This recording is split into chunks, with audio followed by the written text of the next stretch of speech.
Hello everyone, this is Hakaym and welcome back to another episode of Funday Sunday. And I know, I'm showing off another Neptune video, but I do have my reasons, and I promise I'll try to cut back on the Neptune. Apparently, Neptune's one of my more popular ships I show off on my channel, and I really think that it's kind of an underrated ship. I am joined with Skiball in the Jean Bart. We are playing two brothers with, well, as you can see, a tier 10 battle. Now, before it really gets going, I do want to make a slight announcement. I do have a Patreon. If you want to help support me in this channel and help my channel grow, links are down in the description below. If you want to help support me financially, I would appreciate it. I'm not a person that really would like to ask for money, but it would help me make these better videos a little bit better and put a little bit more time on them. So anyways, Neptune, underrated tier 9 British cruiser. Now, the one reason why I kind of want to point this out was that there is rumors, and fairly concrete rumors, that they are bringing out the British heavy cruisers here in the future.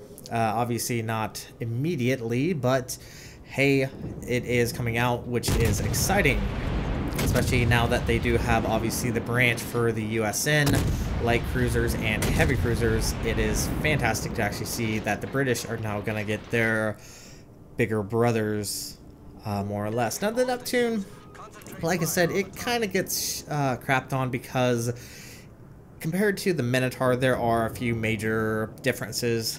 One is its detection is 10.9 or 10.1 versus the 8.9 that you see on the Minotaur. So huge difference as far as detect. It still has that raised citadel, so it is still a very vulnerable ship. And its turrets aren't as quick as far as traversing. It is triple barrel, which is nice. They just don't fire as quickly as the Minotaur, and they do have obviously a slower traverse time. And unfortunately for us, we lose our Tashkent relatively quickly, which is not particularly fantastic. And we are currently being radared by the Worcester, and hopefully it should go down here in a moment. There it goes, finally goes down. Now we're kind of in a position that I normally would like to be. However, we lost our only destroyer on this side, and the majority of our destroyers are on the eastern side, all huddled up the very edge of D.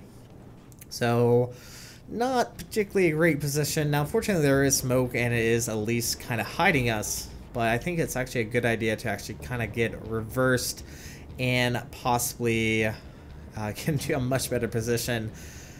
Because the Neptune, I love the ship. I do. I consider it one of my more favorite ships to play.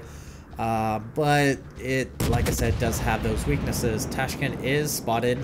And once again, as I pointed out in a video not too long ago, against destroyers, British AP is fantastic.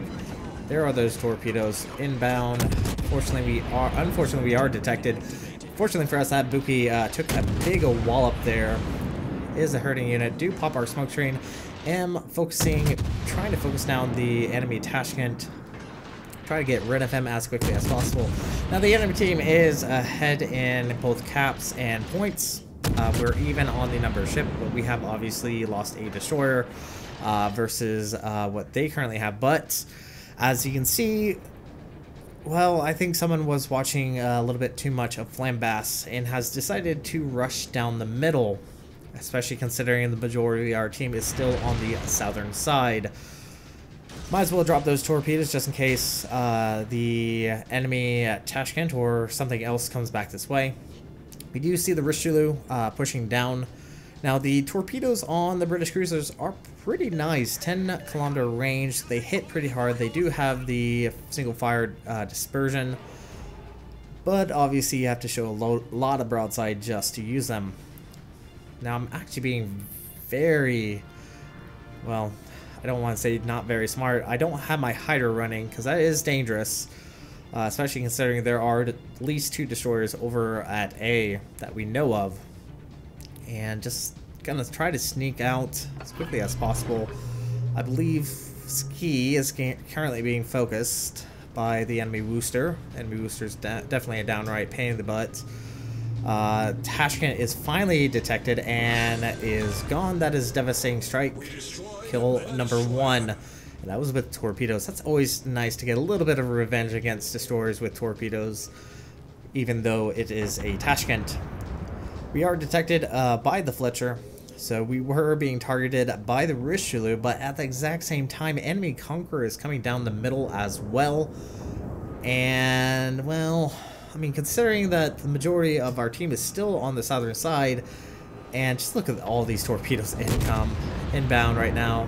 Ibuki gets the kill. The Ibuki did a really good job. High praise to the Ibuki player. We will be seeing him a little bit more. But now the Conqueror is deciding it's a good idea to continue pushing down. And we've actually managed to get ahead in as far as the ships are concerned. But we are still currently down on points. Kaba is currently facing off against the Fletcher. And unfortunately is also facing off against a Wooster. And not a lot in the way of support over there. So we are probably going to lose that Kaba to the enemy Fletcher. Doesn't even look like the Fletcher is getting hit. But my main focus right now is going to be the enemy Conqueror that's coming down the middle. Now, yes, I probably could have supported the western side. But seeing this Conqueror coming down the middle, I thought it'd be nice to get a little bit of damage. Now, unfortunately, for Ski, he's going to be dealing with that Wooster. And the Wooster against a French battleship just downright eats it alive. So it's not particularly pleasant at all.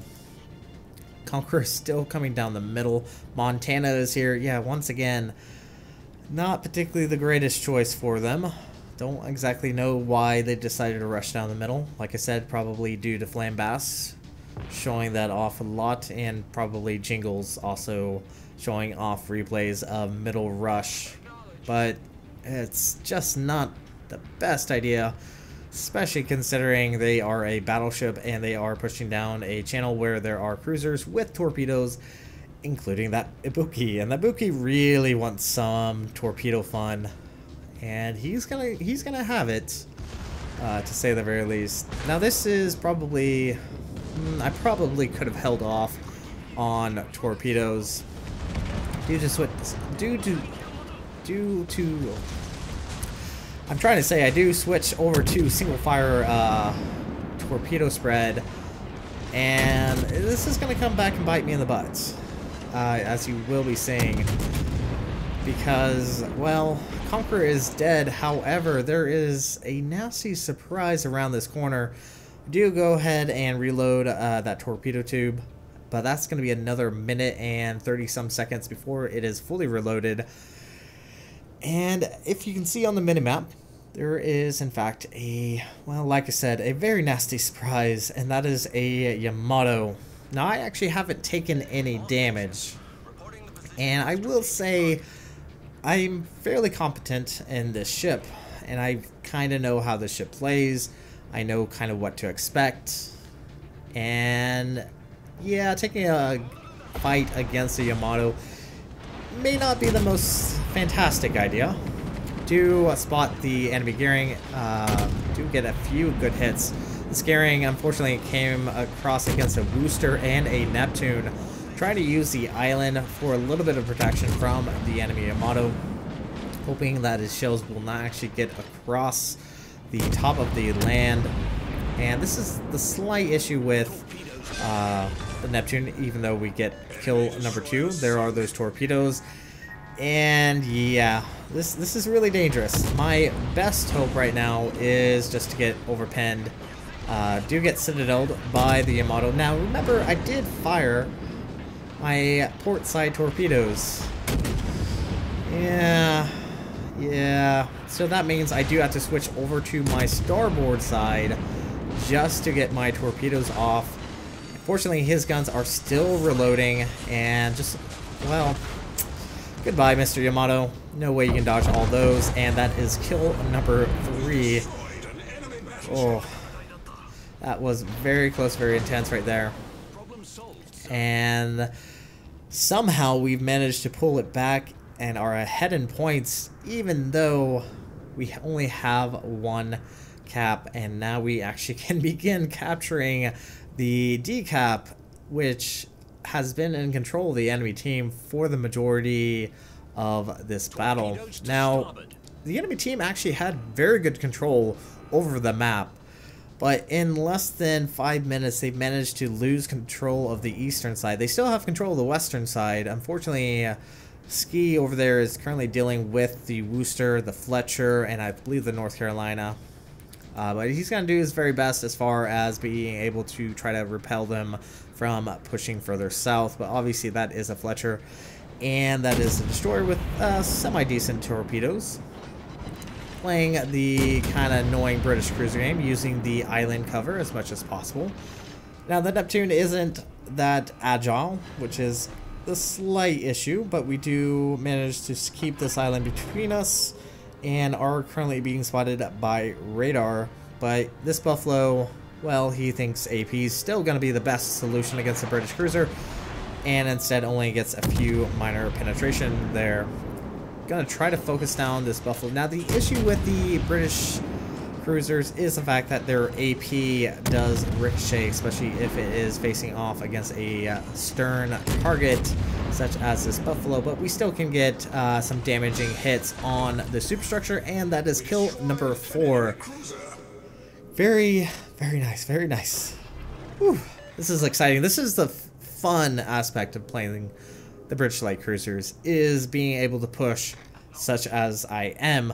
It really does depend on the situation, and there is the enemy Worcester, very low in health, unfortunately has taken down Ski. Once again, Worcester against a French cruiser, well, generally gets eaten alive. Now we are detected by the enemy Worcester. The Worcester does have a much better detect than the Neptune.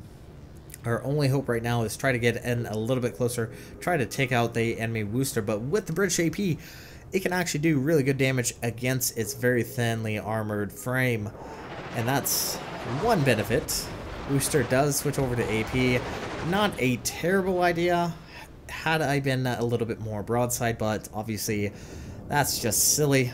Why would I show any amount of broadside against this Worcester, who, well, can fire very quickly. Worcester is using the island to prevent himself from being covered. He is at least resetting us. And I believe he's actually reversing right now. Let's see if we can get a Kraken.